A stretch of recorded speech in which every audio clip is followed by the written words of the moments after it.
Here's the strange thing about a one-to-one that has gone stale. Almost nobody cancels it. It is in the calendar, it recurs, and both of you turn up. What actually goes wrong is much smaller than that. You arrive without a question, so you ask the only one that is always available. How's it going? And you get the only answer that question can produce. This is a deck of 108 questions, printed on cards you keep on the desk. But a list of questions is easy to find, so every card carries 4 things rather than 1. The question itself, the moment to use it, the follow-up that makes the first question count, and the specific move for when you get nothing back. Take the opener. What took most of your time since we last talked? On its own, that is pleasant enough. The card then tells you to ask, what would you have spent that time on instead?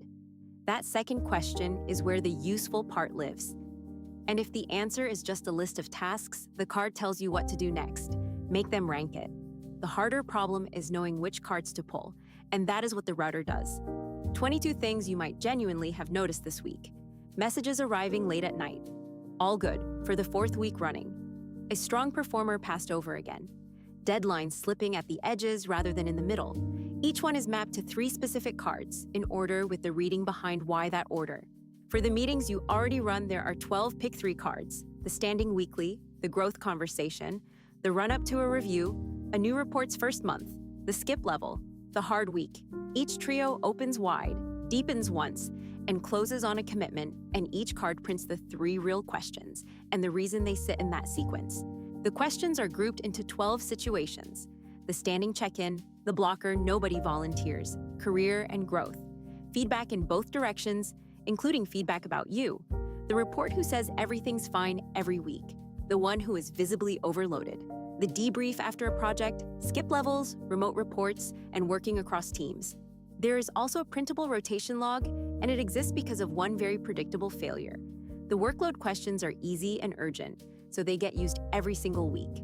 The growth and feedback questions are neither, so an entire quarter can pass without a single one. Write a date each time you draw, glance at the grid once a month, and go wherever the column is emptiest. It prints 3 ways: a small deck card that fits a card box, a 3x5 index card, and a larger card that reads well across a table. Print-ready files for a shop, and imposed letter sheets with cut guides for a home printer. Every card carries its set number and its set name as well as a colored edge, so a shuffled deck sorts back into 12 piles in about a minute. Alongside the cards, there is a 22-page desk reference, every question by set, the full router table, and a cross-indexed by what each question is designed to surface, for when you know the problem but not where it lives. And a short playbook on the method itself, how to draw, why silence is a technique rather than a failure, and the 4 questions worth retiring today. There is no login, no seat, and no subscription. Print the sets you use now, print more when you need them, and print a second copy for the person you promote. Find the 1.1 and coaching question deck at Ardent Workshop. Arrive with a question and leave with something that changes.